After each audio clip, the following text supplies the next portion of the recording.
नमस्कार, मैं अंजना और आप देख रहे हैं कर्म कसौटी न्यूज। आइए रुक करते हैं आज की बड़ी खबर पर। कांग्रेस के मंच से प्रधानमंत्री नरेंद्र मोदी की मां को लेकर आपत्तिजनक टिप्पणी किए जाने के बाद सियासत गर्मा गई है। इसी मुद्दे को लेकर बीजेपी कार्यकर्ताओं ने कांग्रेस कार्यालय का घेराव किया और जमकर हंगामा किया। कानपुर में कांग्रेस के एक कार्यक्रम में बयानबाजी की चिंगारी सियासी जंग में बदल गई। बताया जा रहा है कि कांग्रेस के मंच से प्रधानमंत्री नरेंद्र मोदी की मां को लेकर आपत्तिजनक शब्द कहे गए। इस बयान के बाद बीजेपी कार्यकर्ताओं में गुस्सा फूट पड़ा। गुस्साए कार्यकर्ता सीधे कांग्रेस कार्यालय पहुंच गए और नारेबाजी करने लगे। देखते ही देखते वहां पर भारी बवाल खड़ा हो गया।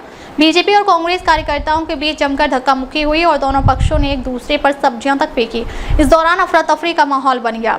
हालात को बिगड़ता देख मौके पर पुलिस पहुंची और समझा बुझाकर बीजेपी कार्यकर्ताओं को वहां से वापस भेजा। फिलहाल कांग्रेस के मंच से दिए गए इस बयान पर बीजेपी का आक्रामक रुख बरकरार है और आने वाले दिनों में यह मामला और तूल पकड़ सकता है। जी, आज यहाँ पर जो है वो भाजपा के कार्यकर्ता आए थे, लोगों ने हंगामा किया है। क्या कहना है इस पे आपका? देखिए, ये हताश और निराश लोग हैं।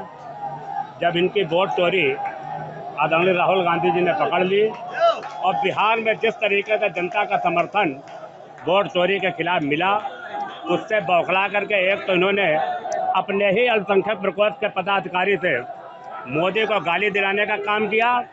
आंदोलन को और कांग्रेस को बदनाम करने की नीयत है और जिस तरह के अखिल भारतीय कांग्रेस कमेटी और प्रदेश कांग्रेस कमेटी के साथ कानपुर महानगर में तिलक हाल पर भाजपा के कार्यकर्ताओं द्वारा उपद्रव किया जा रहा है, यह सरकार की हताशा है। पूरे 1947 के बाद 75 वर्षों के बाद यह पहला अवसर है कि जब सत्ता पक्ष के लोग विपक्ष के कार्यालयों में जाकर के प्रदर्शन कर रहे हैं, धरना दे रहे हैं, केवल अपनी नाकामियों को छिपाने के लिए। हम उनका पुरजोर विरोध करते हैं और उनको आगाह भी करते हैं कि हम गांधी और नेहरू को मानने वाले लोग हैं, शांत के मार्ग पर चलने वाले लोग हैं।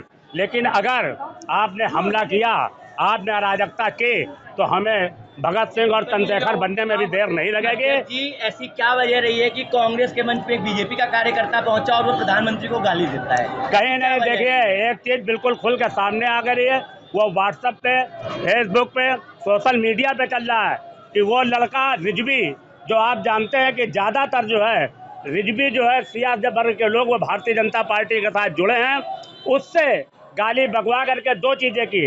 एक तो आंदोलन और कांग्रेस को बदनाम करने का काम और इसको हिंदू मुसलमान बनाने का प्रयास भारतीय जनता पार्टी ने किया है, जिसका मुंह तोड़ जवाब बिहार की जनता ने दिया है, पूरे देश की जनता दे रही है और पूरी देश की जनता ये इनके कारस्तानी को समझ गई है। किसी भी कीमत में इनकी कारस्तानी को वो बर्दाश्त नहीं करेगी, उसका मुंह तोड़ जवाब दिया जाएगा। कांग्रेस मुख्यालय पर प्रोटेस्ट हो चुका है, किस तरह की सुरक्षा व्यवस्था है? यहाँ वेस्टर्न रोड में जहाँ पे कांग्रेस कार्यालय है, यहाँ पे लगभग 2:30 साढ़े 3 के बजे के आसपास बहुत सारे बीजेपी के वर्कर्स और पदाधिकारी आए थे। इन्होंने नारेबाजी की। यहाँ पर थोड़ा सा यहाँ पे बैरिकेड होल्ड रहा है। यहाँ पे आप देख सकते हैं कि ड्यूटीज़ भी लगी है। कांग्रेस कार्यालय के सामने भी ड्यूटीज़ लगी हुई है। कोई कांग्रेस कार्यालय तक नहीं पहुँचा है, किसी को चोट नहीं आई है, कोई आमने सामने नहीं हुआ है।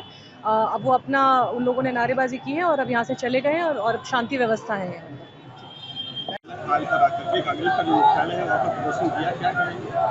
ये भाजपा की गुंडाई और अराजकता की चरम सीमा है। जिस तरह मोदी ने इस देश को अराजकता में झोंक दिया है, तो इनके कार्यकर्ताओं से और क्या अपेक्षा की जाती है। हमारा मंदिर, हमारी पार्टी का मंदिर, जिसको महात्मा गांधी ने जिसकी नींव रखी, ऐसे तिलक हाल में इन लोगों ने गुंडाई करने की कोशिश की और आगे महिलाओं को लाने की कोशिश की। महिलाओं के आगे करके इन लोगों ने घुसने की कोशिश की, जिसको हमारी शेरनियों ने, हमारी महिला कांग्रेस की नेताओं ने इसको रोकने का काम किया और हमारे बब्बर शेरों ने, राहुल गांधी के बब्बर शेरों ने भाजपा को लखेत दिया है। आज आप लोगों ने देखा होगा किस तरह दुम दबा के भागे हैं कि भाजपाई अराजक तत्व। देंगे कि जब भारतीय नारी अपने पे आती है, दुर्गा बनती है, तो कांग्रेसियों का सड़क पे अता पता नहीं होगा। और छिछोरे हैं ये लोग जो मोदी की मां के गाली देने के बाद भी ऐसी उद्दंडता कर रहे हैं। आज तो हम शांतिपूर्वक प्रदर्शन करने आए थे। अगर ये लोग न सुधरे तो आगे आने वाले दिनों में वो दशा इन कांग्रेसियों करेंगे, जिनकी पुश्तें भी याद रखेंगी कि भाजपा की महारानियों से, भाजपा के कार्यकर्ताओं से भिड़ने का क्या अंजाम होता है, ये आने वाले समय में बताने का काम करेंगे।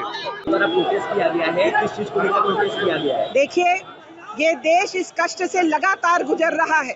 पहले मौत का सौदागर, नाली का कीड़ा, कॉकरोच, छछूंदर, पता नहीं किस किस विशेषणों से देश के यशस्वी प्रधानमंत्री जी को नवाजा गया।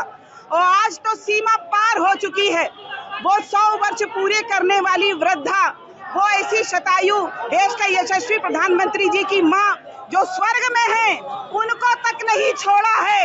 एक कांग्रेस के मंच से ये काम हुआ है। कांग्रेस को माफी मांगनी चाहिए, राहुल गांधी को देश से माफी मांगनी चाहिए और दुनिया के सबसे बड़े लोकशाही के अंदर, लोकतंत्र के अंदर इस तानाशाही मानसिकता ने लोकतंत्र की मर्यादाओं को तार तार करने का काम किया है और देश की मातृशक्ति ये बर्दाश्त करने वाली नहीं है। आज केवल यहाँ नहीं, देश के अंदर कोने कोने में उस माँ के अपमान को लेकर मातृशक्ति है और देश की मातृशक्ति ये बर्दाश्त करने वाली नहीं है। आज केवल यहाँ नहीं, देश के अंदर कोने कोने में उस माँ के अपमान को लेकर मातृशक्ति आज उमड़ी है और राहुल गांधी को माफी मांगनी पड़ेगी। अगर राहुल गांधी माफी नहीं मांगते हैं तो आप लोग किस तरीके से इसको देखेंगे? देखिए, ये जवाब देश की जनता लगातार उन्हें अपने मतों के माध्यम से दे रही है। देश के संस्कार 20 बरस बड़े अपने आयु में ऐसे व्यक्ति के लिए ऐसे शब्दों का इस्तेमाल करना इस देश की संस्कृति नहीं है। वो जो शतायु हैं, जो स्वर्ग में हैं, ऐसी वृद्धा के लिए ऐसे शब्दों का किसी राजनीतिक दल के मंच से उपयोग करना ये लोकतंत्र की मर्यादा नहीं है। और जैसा मैंने पहले कहा कि जिन्होंने पहले देश के यशस्वी प्रधानमंत्री जी को, जिन्हें दुनिया मानती है, उन्हें मौत का सौदागर और नाली का कीड़ा तक कहा है। और आज अब तक के लिए बस इतना ही। फिर मिलते हैं एक ऐसे ही बड़ी खबर के साथ। तब तक के लिए नमस्कार और देखते रहिए कर्म कसौटी न्यूज।